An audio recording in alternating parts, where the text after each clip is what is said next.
Mauricio Hochschild fue un magnate minero de origen judío alemán y uno de los hombres más acaudalados en su tiempo en América. Su sede central estuvo en Chile, la fuente de su riqueza en Bolivia, y abrió oficinas en Perú y Argentina, cuya nacionalidad adoptó después de perder la alemana en 1933 a causa del nazismo.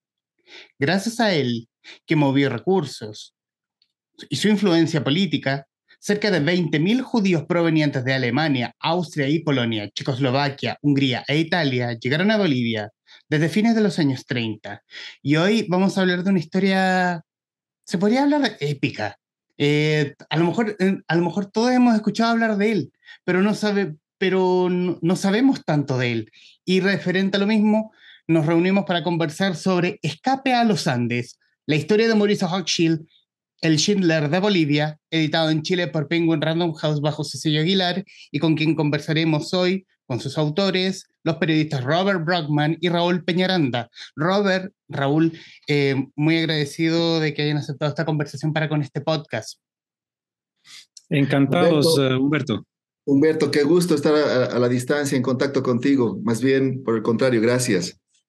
Y aquí hablar directamente, hablar de la cocina del libro. Yo, de alguna forma, y aquí voy a hablar bien a título personal, había escuchado de los Hochschild, porque existe una empresa en Chile. No ubicaba la historia, y mucho menos la historia de su fundador, la de Mauricio Hochschild, o de Moritz Hochschild, en estricto rigor. ¿Cómo se gesta una historia como esta? ¿Cómo se cocina un libro como este? Que comience cualquiera. Dale, Raúl. Gracias. Mira, querido Humberto, ambos llegamos al libro por diferentes vías. Robert había escrito un libro que se llama Dos disparos al amanecer, que es la biografía de Bush, que mucho tiene que ver con el libro nuestro, y él había incluido ya ahí capítulos sobre Hochschild.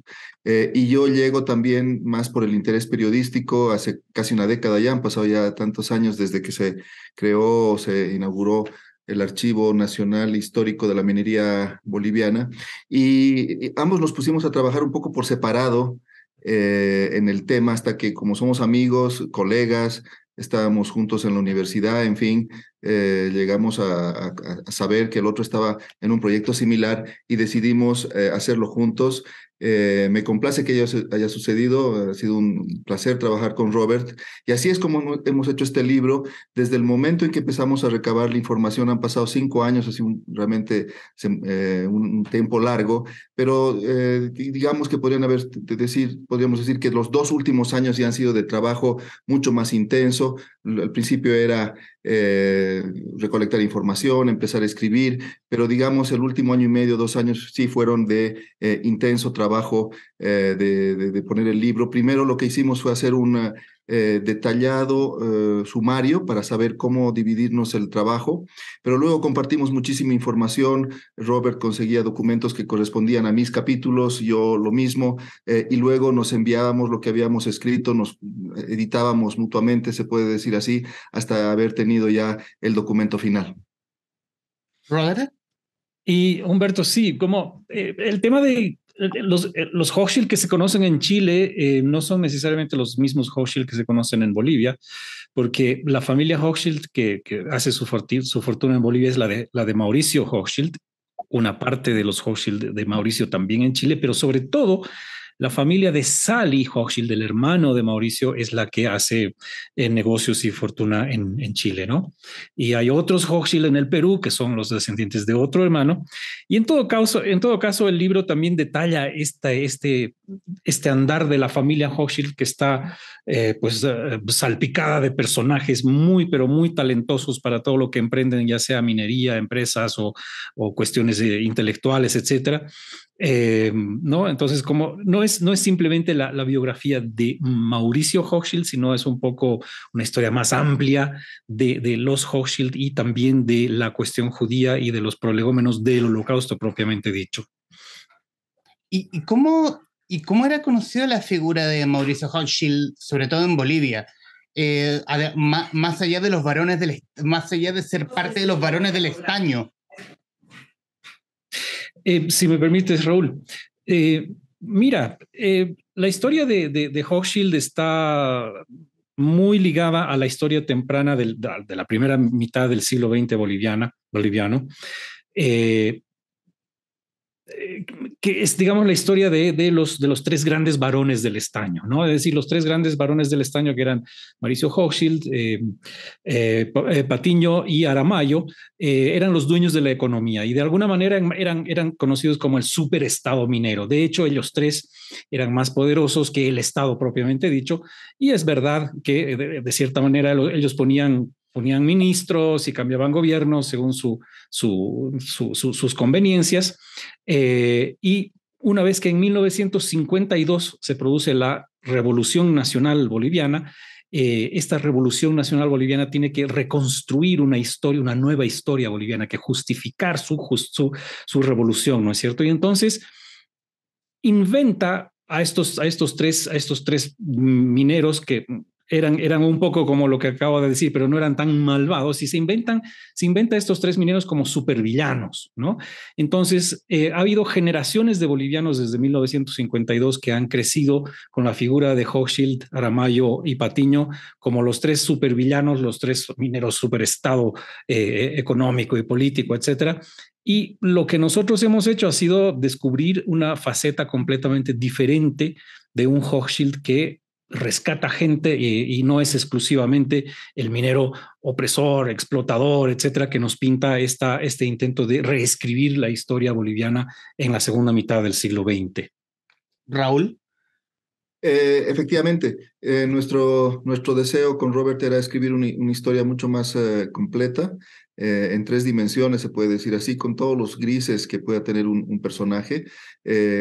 Por supuesto que una de las partes brillantes o positivas del personaje es nada menos que haber salvado 12.000 vidas hasta el inicio de la guerra y otras 8.000 que también llegaron a Bolivia gracias a ese impulso inicial de abrir las puertas al país. Esos son los 20.000 que tú mencionabas, Humberto.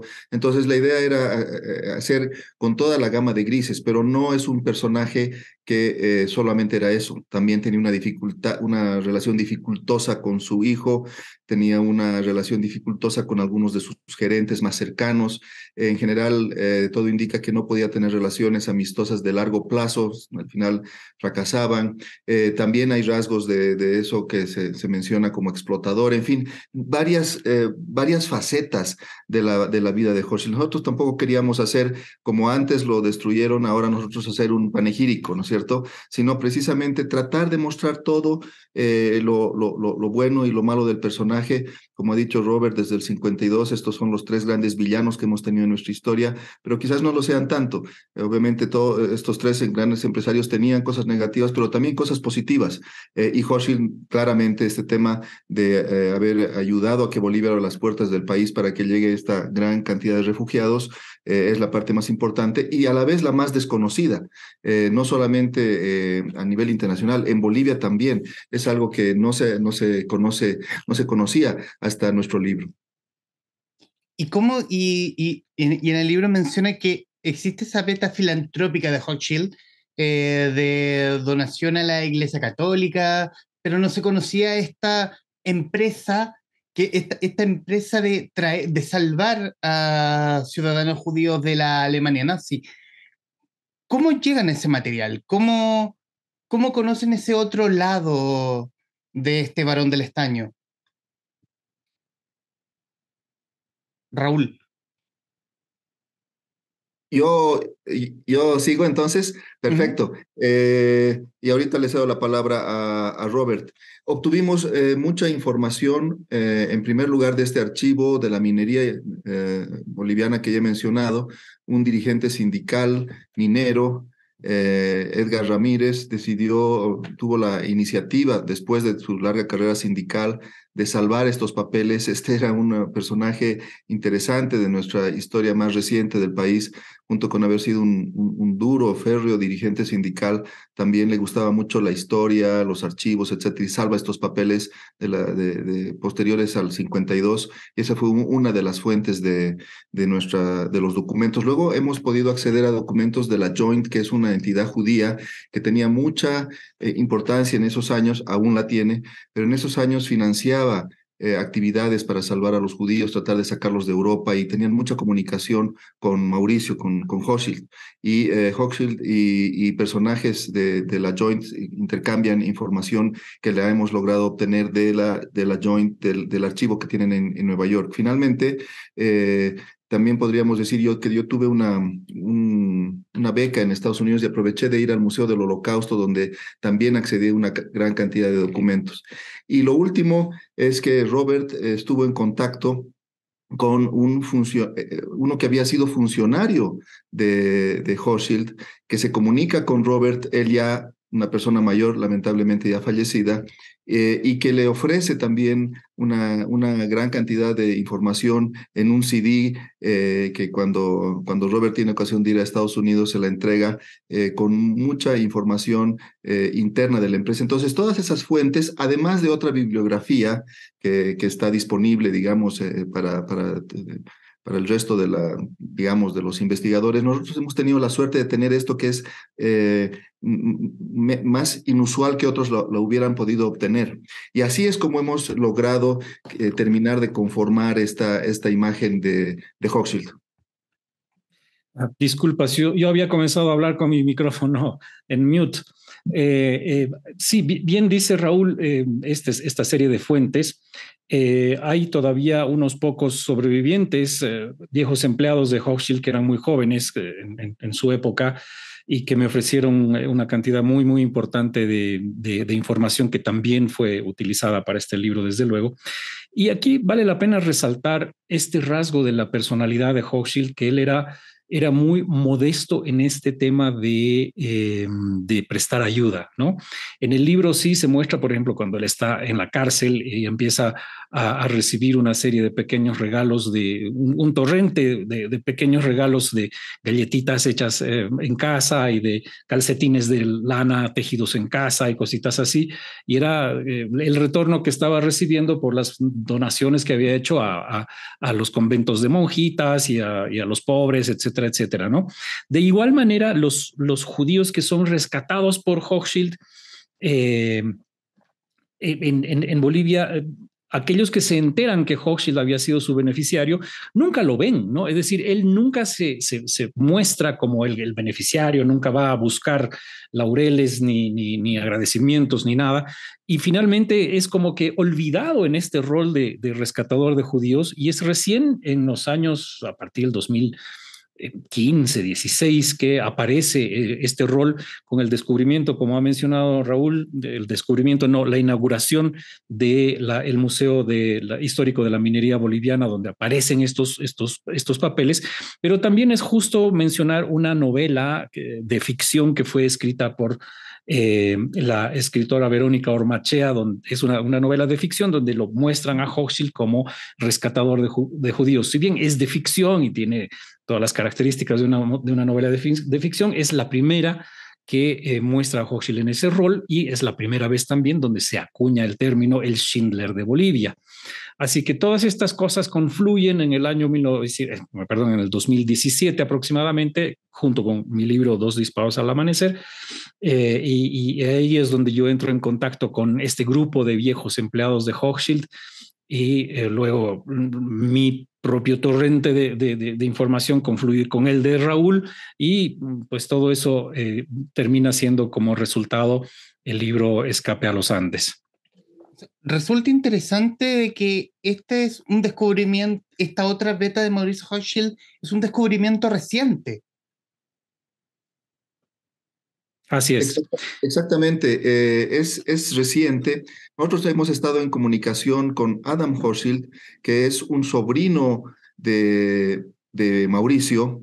Este es un señor octogenario de Estados Unidos, un escritor importante, cofundador de una revista importante que se llama Mother Jones en Estados Unidos.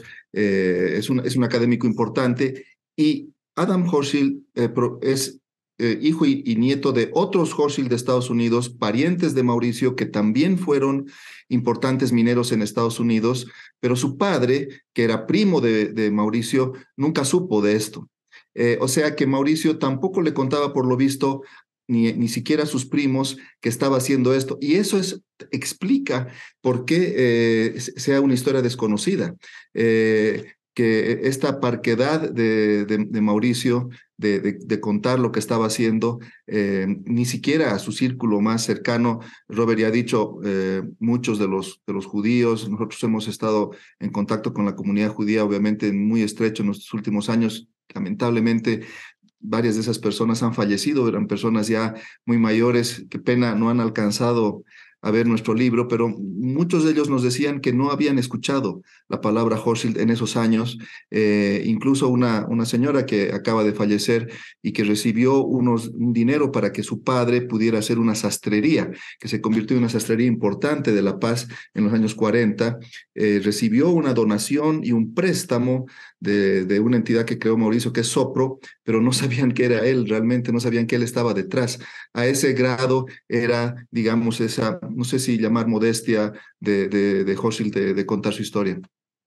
Y más allá todavía, Humberto, cuando conversamos con Fabricio Hochschild, que es uno de los tres nietos de Mauricio, él pasó una temporada de su juventud en Chile, y en Chile se cruzó con gente que su abuelo había salvado, y le decían, le hablaban sobre la enorme generosidad de su abuelo Mauricio Hochschild, y él tenía otra experiencia completamente diferente, ¿no? La que había tenido Mauricio Hochschild con su hijo Gerardo, que es una relación completamente diferente en la cual la palabra generosidad no cabe de ninguna manera.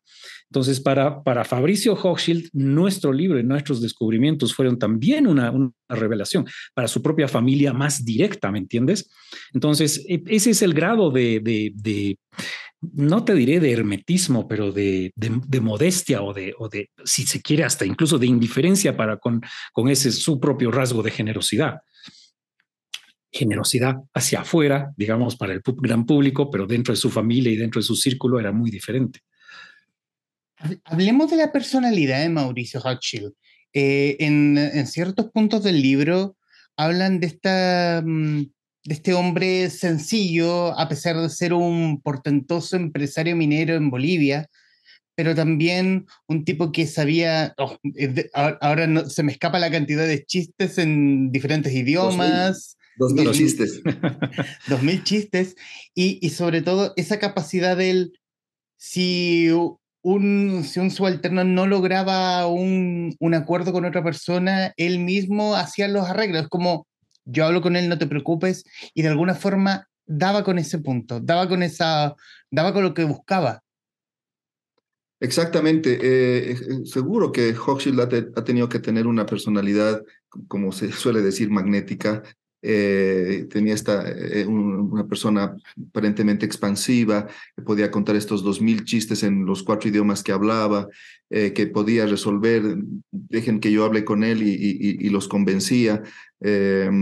Una bonomía, ¿no es cierto? Pero también otros rasgos, ¿no? De que relaciones personales muy dificultosas, incapacidad de tener realmente, aparentemente, verdaderos amigos. Trabajó por años con algunos gerentes ejecutivos de su empresa, pero en realidad no había podido construir una verdadera relación, digamos, humana. Entonces, ese es precisamente lo interesante, al parecer nuestro, de nuestro personaje, de estas diferentes facetas. Pero tú tienes razón, también austero en su casa que hemos conocido acá en La Paz, que ahora es un colegio público boliviano que está a mal traer. La casa está bastante destruida, digamos, le faltarían muchas refacciones, pero se nota lo linda que es esa casa, en una zona de La Paz donde precisamente era la zona donde vivían las personas adineradas, etcétera. Una casa de 800 metros cuadrados, según nuestro cálculo, para una persona que prácticamente vivía sola, a veces con Germain, su pareja, alguna vez cuando venía Gerardo, su hijo, por etapas. Es una casa muy grande solo para él, pero las descripciones que hacen contemporáneos a él es que no habían, por ejemplo, obras de arte mayores, en fin. Entonces también una austeridad en su vida, un desprendimiento un desinterés por las cosas estéticas. Y quizás eso también explica que haya podido estar en Bolivia, donde lejos de Europa, nosotros no teníamos en ese tiempo ópera. La primera orquesta sinfónica la hace gracias a un director de música judío que llega al país. No teníamos grandes museos, etcétera. Y por lo visto, para Mauricio Hochschild eso era... no extrañaba, digamos, ninguna de esas de lo que le ofrecía a Europa en Bolivia. Bien, como bien dice Raúl, no era un poseedor de una cultura refinada o de un sibaritismo, si tú quieres, que pudo haber sido aprovechado por sus grandes recursos, ¿no? Se supone que en la suite de hotel de Nueva York donde él residía había un par de cuadros valiosos, pero no mucho más que eso. Y su austeridad era sobre todo el signo que lo caracterizaba. Y la otra cosa era el hecho de que si tú te fijas en el libro, él no tiene prácticamente nunca un solo día de asueto, ¿no? Él apenas sale bachiller del colegio, empieza a trabajar, apenas termina la universidad y comienza a trabajar y pasa de un trabajo al otro sin un solo día, o del servicio militar, regresa a trabajar sin un solo día de vacación o de asueto o de ninguna clase. Y él exigía este mismo tipo de trabajo a su gente, ¿no? Y en las empresas Hochschild se trabajaba 7 días a la semana, se trabajaba incluso los domingos. El único día que se descansaba un poquito era el domingo después del mediodía. Entonces, imagínate, no tienes sábados, no tienes domingos, las vacaciones eran una fantasía de la imaginación más desbordada. Entonces, el trabajo era sobre todo lo que a él le interesaba. Él era un tipo que le ponía absoluta prioridad al tema de los negocios, de las ganancias. Es interesante el hecho de que, yo creo que esto también nos explica un poco el hecho de que no hubiera habido ningún tipo o muy poco registro o muy poca atención de su parte a la tarea de rescatar. Bueno, él ciertamente pone mucho esfuerzo a la tarea de rescatar, pero no se esfuerza en documentarla, no se esfuerza de ninguna manera en ponerle énfasis. Es algo que simplemente sucede y sucede bien, como está él acostumbrado a hacer sus cosas bien, pero no es para él una prioridad. Como que él se olvida de esto inmediatamente, termina la guerra y él siga sus negocios como si nada, nunca más vuelve a mencionar el tema. Y eso es, volviendo al tema de la personalidad, es lo que hace que él descubra el rigor del régimen nazi estando en Alemania, tomando esa misma personalidad del yo hablo con él, lo convenzo, y resulta que se topa con las personas equivocadas y le dan y lo zarandean, poniéndolo entre grandes comillas, siendo bien amable en el término. Ciertamente. Él va a Alemania en el año 1933. Hochschild era una persona que vivía varios meses al año viajando, visitando clientes en Estados Unidos, en Europa. Y el año 1933 los nazis toman el poder en enero en Alemania, de modo que él no pudo no estar enterado. De hecho, estaba más que enterado, porque una de las primeras medidas que toman los nazis cuando toman el poder es privarle de la nacionalidad alemana a los judíos alemanes que estaban fuera del país. Mauricio Hochschild es uno de ellos. De pronto, en enero del 33, febrero del 33, como más tarde, se ve el privado de su nacionalidad y se ve obligado a buscar una nueva nacionalidad.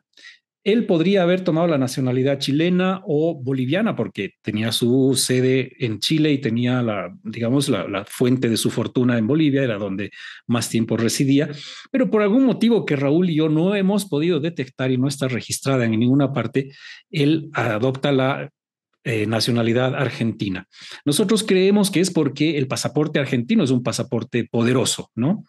Y de hecho se va a Alemania ese año como business as usual, diríamos, hace sus negocios, visita a sus clientes, y uno de sus clientes, que es precisamente Berzelius, que es uno de los más importantes en el refinamiento de estaño de baja ley de Bolivia, pidiendo una rebaja o haciendo algún tipo de negocios ahí, es Berzelius quien lo denuncia ante los nazis entran a la oficina, lo bajan a la calle, lo zarandean, y si no termina Hochschild en un campo de concentración o en una mazmorra de la Gestapo, es precisamente porque ya no es ciudadano alemán, es un ciudadano argentino.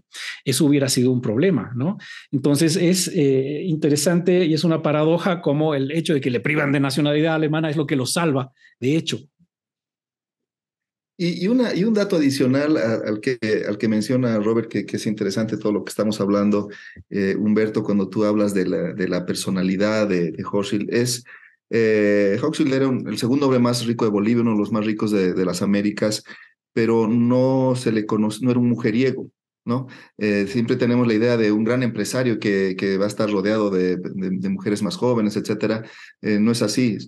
Según lo que hemos visto, realmente es posible que haya tenido otras relaciones menores, pero dos importantes. Su primera esposa, Käthe Rosenbaum, de la cual enviuda, y luego Germaine, que es la relación que tiene hasta el fin de su vida con altibajos. Pero también eso es interesante hacer notar, que hay varios testimonios que señalan que en determinado momento él simplemente no continuaba la fiesta y a cierta hora simplemente se iba a su cama a dormir.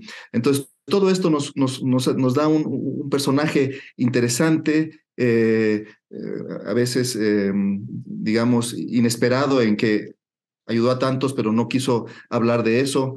Tenía tanto dinero, pero no era proclive a las juergas, a las fiestas, etcétera. O sea que es una persona como que sale de los cánones, o sale de un poco de la imagen que podríamos tener de una persona así.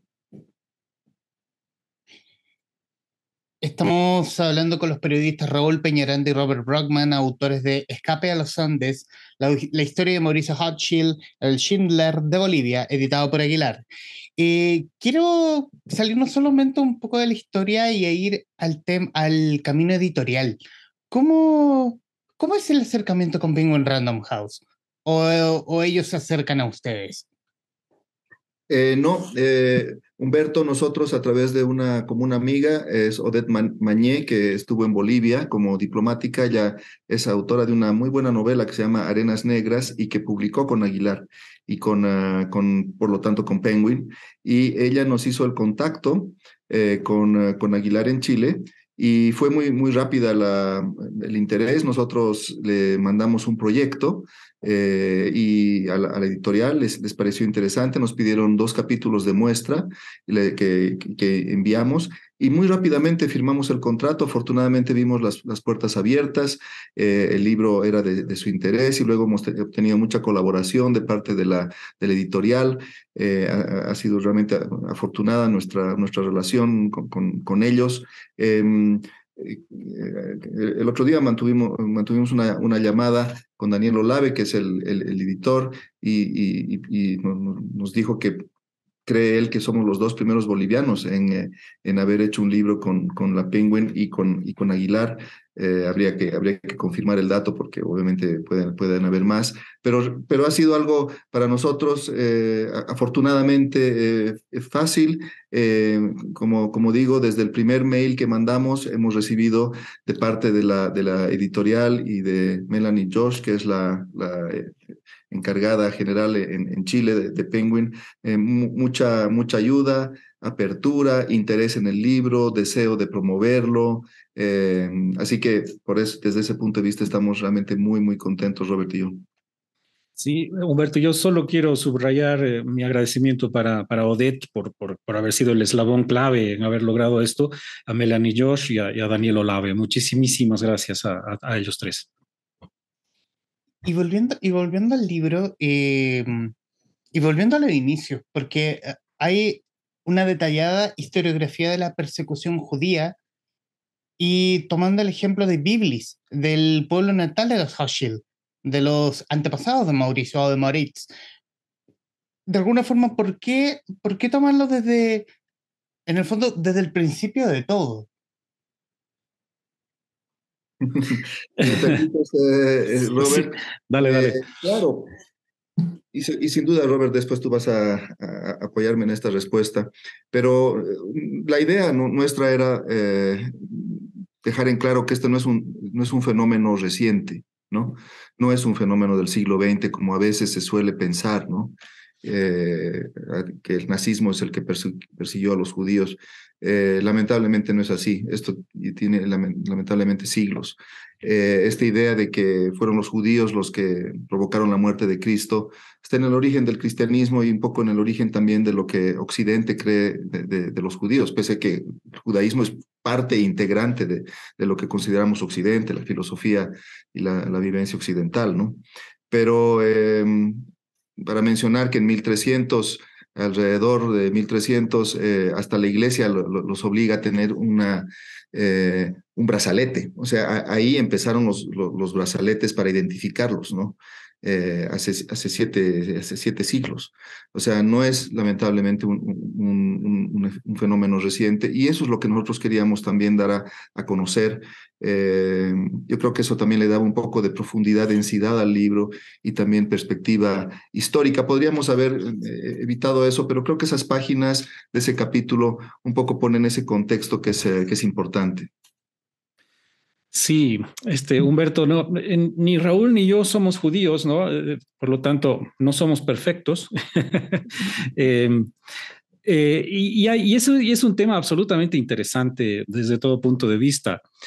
Por ejemplo, yo soy catedrático en la universidad y hago siempre una prueba con mis alumnos con, veamos cuáles son los apellidos sefardíes. Ver, ¿quién quiere darme un apellido de ustedes? Les digo y me dicen un apellido y vemos en una lista de apellidos sefardíes. Y pues muchísimos son o somos de alguna manera, en alguna medida, sefardíes y el tema judío en nuestras vidas está mucho más presente de lo que sospechamos. ¿No? Entonces, y siendo que el tema está renaciendo de nuevo con el antisemitismo y la negación del holocausto o la relativización del holocausto, creímos que era muy importante volver a tocar el tema y una cosa, siendo periodistas, pues una cosa lleva a la otra y como que se fueron concatenando cosas y nos pareció indispensable eh, escribir una historia, digamos, larga del antisemitismo y amplia además acerca de cómo fue la progresión de las medidas nazis en contra de los judíos antes del Holocausto, ¿no? Es decir, desde el momento que Hitler toma el poder hasta 1938-39, en que se abren las puertas de Bolivia y salen los judíos y llegan a Bolivia.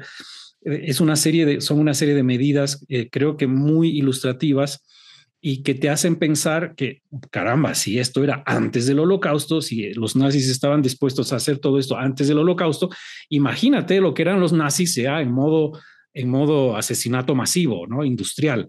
Entonces, yo creo que el libro te abre un poco los ojos y la sensibilidad acerca de una situación que sucedió y que tiene el potencial de volver a suceder porque el antisemitismo se puede dar de otras maneras, no necesariamente dirigido contra los judíos, sino contra otras etnias, como que está sucediendo en otros países, ya ha sucedido en otros países de que se ha tratado de erradicar etnias enteras, ¿no? Así que el tema es sempiterno, es intemporal y hemos querido nosotros subrayar aquello con toda esta investigación histórica, creo que bastante bien fundamentada y escrita interesantemente.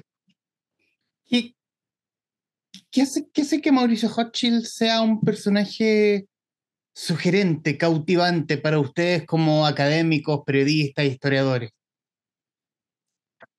Robert, ¿empiezas tú? Ya. Mira, a mí las cosas que me cautivaron de Hochschild son el enorme poder de su lobby, ¿no? Es decir, a ver, tenemos a un empresario que ha caminado por nuestras calles, que ha estado en los lugares en los cuales nosotros hemos estado, pero este hombre se ha codeado con realmente los grandes personajes de la historia de aquella época. Y Hochschild en Washington, en París, en Londres, se encontró y negoció con grandes personajes de los gobiernos estadounidense, británico, francés, etcétera, para lograr para intentar lograr la apertura de estos países a los refugiados judíos. No lo logró eventualmente, pero es absolutamente asombrosa su capacidad de movilización y de recursos y de contactos a los más altos niveles, ¿no? Entonces, haber estado en su casa y saber dónde está su oficina y estar en los mismos lugares donde este personaje ha logrado una gesta de esta dimensión, a mí me parecía absolutamente atractivo y seductor, ¿no? Es decir, compartir de alguna manera, si no el tiempo, por lo menos el espacio con Hochschild me ha parecido maravilloso digamos, tener las manos en documentos firmados por él, leídos por él, me ha parecido tremendamente conmovedor además. Yo coincido y quisiera añadir algo, y es esto que ahora creo que no se enseña tanto en los colegios, pero cuando Robert y yo éramos niños en los años 70, efectivamente había una enseñanza sobre los tres varones del estaño, que era muy unilateral, ya lo hemos mencionado, y incluso sobre el mismo Hochschild, pese a que era un personaje tan importante, había poca información hasta hace relativamente poco. Habían incluso pocas fotografías que circulaban. Y de repente hemos tenido un poco la fortuna de empezar nuestra investigación, obviamente cuando ya había esos datos. Robert ya ha mencionado cómo obtuvo él por la parte de exfuncionarios, yo por mi parte, etcétera, este archivo histórico. Qué interesante que sí había información que estaba latente en alguna parte y que de repente ha podido salir a la luz para contar una historia tan diferente, creo yo, tan matizada como lo hemos hecho, con detalles, con profundidad. Hasta hace relativamente poco se conocía muy poco de Hochschild, hasta como empresario. La primera tesis realmente completa sobre el personaje no tiene ni 10 años, tesis universitaria, de investigación universitaria. Entonces, eso es también interesante para nosotros como autores, realmente casi como descubrir un mundo de algo que estaba desconocido. Muchas veces se hacen biografías sobre personajes que ya tienen biografías y se logran encontrar otros ángulos, pero lo nuestro era casi como un terreno baldío sobre el que hemos construido. Voy a complementar algo ahí, Humberto, si me permites. Bien dice Raúl que hay las tesis académicas sobre Hochschild en Bolivia no tienen 10 años. Hay una tesis importante que es la del doctor Helmut Vázquez, que es una tesis en alemán que es del año 95, que es importante, pero que era absolutamente desconocida en Bolivia porque está escrita en alemán y en inglés, creo, Raúl, no me acuerdo, está en alemán, ¿no? Y en inglés, pero la edición es posterior. Sí, sí, exactamente. Pero son ediciones básicamente sobre aspectos absolutamente empresariales, digamos, no son una biografía. Y apenas se toca, se sospecha el tema del rescate de judíos, pero no es algo que esté ahí. Eso simplemente, esa precisión era importante. ¿Cómo podrían ustedes calificar esta apuesta de Hochschild de salvar con sus propios recursos a miles de ciudadanos judíos de Alemania, sobre todo por la red política que tenían los nazis en América? Es interesante lo que tú preguntas y efectivamente en el libro está cómo hay una progresión de la idea que tenía Hochschild de salvar a judíos, primero su propia familia, luego intentar rescatar a otras personas, sobre todo llevándolas a Argentina. Pero sin embargo, en Europa y en Alemania todavía la situación no era tan seria, y el 38, con la anexión de Austria y la noche de los cristales rotos, ahí se genera esta situación tan terrible en la que hay millones de personas que desean salir, y ahí es donde Hochschild tiene esta especie de epifanía y dice, no, es Bolivia el lugar, después de haber señalado en varias ocasiones que Bolivia no tenía las condiciones. Y ahí es donde habla con Bush, con el presidente Bush de esos años, lo convence de que se abran las puertas, llegan estas personas a Bolivia, Hochschild con su propio peculio, pero además con dinero que él consigue de otras fuentes, especialmente de la Joint, que él gestiona. A estas personas se les dan préstamos o donaciones. Pero tienes razón, paralelamente hay unas colonias alemanas previas a esta llegada, migraciones anteriores, que son muchas muy relacionadas a Alemania y al nazismo. En Bolivia también ha ocurrido eso y eran colonias muy importantes. Y además hay que poner en contexto que Alemania era un país importantísimo en ese tiempo. Después Estados Unidos se convierte en el país más importante del siglo XX, digamos, y hasta ahora, pero Alemania era el país que producía los tractores, producía los aviones, producía las maquinarias, las medicinas, etcétera, y tenía mucha influencia en América Latina. Y en ese escenario es que Hochschild tenía que desarrollarse, pero sin embargo, como también está en el libro, no queremos dar tantos detalles, obviamente, para que la gente lo lea, Humberto lo compre y lea el libro, es que en realidad la colonia alemana, que sí era bastante filonazi, en realidad no toma acciones reales de hecho para impedir la llegada o luego, digamos, contraponerse, digamos, a la comunidad judía boliviana, más bien es como una especie de tente, de distancia, digamos, pero sí, esas eran las circunstancias en las que Hochschild estaba trabajando en esos años.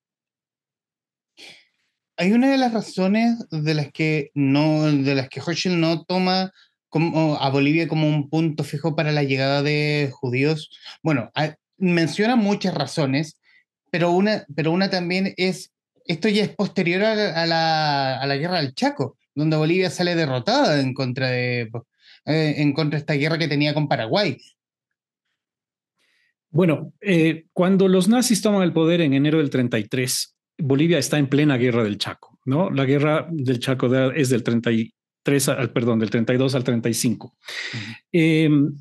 Y lo primero que hacen las organizaciones judías, tanto alemanas como europeas en general, es preguntar a absolutamente todo personaje judío relevante en todo el mundo qué posibilidades hay de que su país, señor fulano de tal, se convierta en un refugio para gente de Alemania que está, de judíos alemanes que están fugando. Y como ha dicho bien Raúl, con las respuestas invariables de la organización de Hochschild desde Bolivia, siempre son: Bolivia es el peor lugar posible para pensar en tratar de traer una cantidad incluso pequeña de refugiados, ¿no? Esa respuesta se va a reproducir hasta el año 1938.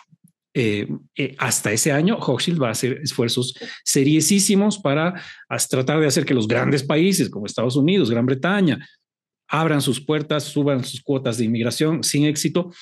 Va a lograr la canalización de un número importante de judíos a la Argentina, unos cuantos a Chile, unos cuantos a Perú, pero siempre se va a negar e incluso va a rechazar la posibilidad de que vengan a Bolivia. Es recién a partir de la anexión de Austria y la Noche de los Cristales, cuando él tiene esta epifanía por shock, digamos, ¿no? Dice, bueno, todo está cerrado, los nazis están dispuestos a todo, tenemos que sacar a los judíos a como de lugar, a cualquier lugar, aunque sea a Bolivia. Esa es la reacción. Incluso a Bolivia, incluso si no hay las condiciones en Bolivia, traigámoslos, primero los sacamos de allá y después vemos cómo les salvamos la vida.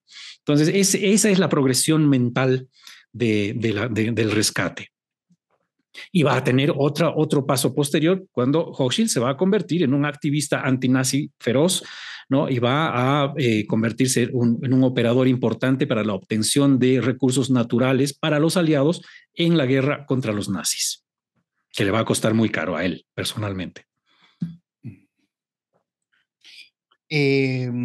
Raúl, Robert, en los minutos que nos quedan de esta conversación, primero quiero darles las gracias por el tiempo de cada uno, por la disposición a querer conversar de esta figura tan relevante universalmente, sobre todo porque siempre terminamos hablando de esta historia de horror del nazismo y de alguna forma que en hoy, 2023, se está repitiendo. Como que se está volviendo moda ser una mala persona, por por tratarlos en buen término. Eh, pero también es una historia universal donde siempre va a ser necesario ver cómo es la maldad, cómo la maldad se tradujo, operó en cierto grupo de personas. Y sobre todo sobre todo en una historia tan cerca nuestra, tan latinoamericana y tan mundial a la vez. Y obviamente agradecerles este tiempo de conversación y bueno, estos minutos finales son de ustedes para que digan lo que gustan respecto al libro, respecto a la figura de Hochschild. Por favor, adelante, el que quiera. Vale, Raúl. Yo empiezo. Y nuevamente con los agradecimientos, Humberto, efectivamente tú tienes toda la razón. Seguimos, aunque no en el grado espantoso del siglo XX, por supuesto, nuestro mismo libro menciona eso. Hemos tenido crisis de migrantes y de otra clase en el mundo en años recientes y han sido resueltas de una manera muy diferente. Pero sin embargo, sigue habiendo uigurs en China, esta comunidad musulmana en campos de concentración ahora, mientras hablamos, ¿no? Esas son las denuncias que realizan organizaciones de derechos humanos. Por ejemplo, la ex presidenta Bachelet, una de sus denuncias fue precisamente esa. O sea que la humanidad ha aprendido, pero no ha aprendido del todo. Hay una mucho mayor predisposición internacional para para ayudar y colaborar a todas estas personas que tienen esta situaciones tan terribles, pero obviamente no se han podido erradicar. Sin embargo, comparado con los horrores del siglo XX, de mediados del siglo XX, estamos en una situación muchísimo mejor. O sea, realmente no hay cómo comparar el grado de maldad y de atrocidad de los nazis, pero también de la ex Unión Soviética, etcétera. Realmente ahí ha habido un desarrollo. Por supuesto que hay mucho más por avanzar, pero ha habido un desarrollo. Por eso me he puesto muy sensible respecto del tema de los migrantes. En Bolivia, como en tantos otros países de la región, hay migrantes venezolanos obligados a salir de su país, no por razones políticas, pero unos cuantos sí, pero sobre todo por razones económicas, que están en los semáforos recibiendo dinero. Yo digo, yo que he escrito un libro sobre los judíos que estaban también en una situación precaria, ellos son los nuevos migrantes, ¿no? ¿Cómo podríamos nosotros tratar de ayudar a esas personas que son 6 millones o más de venezolanos que han salido? O sea, siguen los mismos problemas de migrar, de no tener un lugar donde llegar, de ser rechazado en ese lugar, ¿no es cierto? Y creo que nuestra responsabilidad moral es intentar que esas personas sean aceptadas. Hoy son ellos, mañana puede ser bolivianos forzados a salir y cualquiera de nosotros puede tener esa misma situación. Entonces, yo creo que eso es precisamente lo que tú señalas, Humberto, de una historia universal. Esta es una historia que, por supuesto, trasciende al mismo Hochschild y a Bolivia, etcétera. Es una historia reciente de la humanidad, pero que esos con unos valores que representan tanto en lo bueno como en lo malo a los seres humanos. Me quedo ahí, simplemente agradecerte nuevamente y a todos los que escuchan tu programa. Ojalá que esto los motive para comprar el libro y, más importante, que lo lean. Muchas gracias, querido Humberto. Mira, lo que yo quiero es subrayar un poco lo que dijo Raúl, ¿no? En aquella época no existía una Organización de las Naciones Unidas con su organismo para los refugiados, sino que la suerte de los refugiados estaba librada a la buena voluntad de gente, precisamente como Hochschild, como Schindler, como otros, como Wallenberg, ¿no? Y hay una lista relativamente larga de estos personajes. Hoy día esto está a cargo de profesionales, digamos, ¿no? Y si bien eso es un avance gigantesco, por supuesto, también tiene sus riesgos porque podríamos llegar a pensar que, pues hay refugiados, sí, pero bueno, la ONU se va a hacer cargo, entonces podemos caer en la indolencia también. Entonces hay una de cal y una de arena en ese sentido. Por el otro lado, en cuanto a esta historia en particular, a mí me gusta mucho y creo que es uno de los puntos altos de la cátedra de historia que yo doy en la universidad. Cada semestre yo me llevo a mis alumnos al Cementerio Judío de La Paz, ¿no? El Cementerio Judío de La Paz existe por y para los refugiados que habían llegado en estos años. Y es nuestro contacto directo con los acontecimientos de los grandes acontecimientos del siglo XX, ¿no? Nosotros aquí absolutamente lejos en Sudamérica, en Bolivia, lejos de la Segunda Guerra Mundial, lejos del teatro de operaciones, de lo que estaba sucediendo realmente. pero tú ya puedes ver ahí palpablemente las lápidas de piedra, los nombres, las fechas, y ya puedes ver de forma absolutamente concreta algo que sucedió y que tuvo consecuencias y que están aquí, exactamente aquí en nuestra ciudad. Y eso nos pone en contacto con todo lo que había sucedido. Entonces es una experiencia más que educativa, es una experiencia formativa con los jóvenes, lo cual a mí me parece muy interesante y siempre salen ellos muy agradecidos por haber sido puestos en contacto con esta historia. Con este libro, lo que queremos hacer con Raúl también es precisamente eso, ¿no? Es decir, es poner a nuestros países en contacto con aquella gran historia. Y yo me quedaría con eso.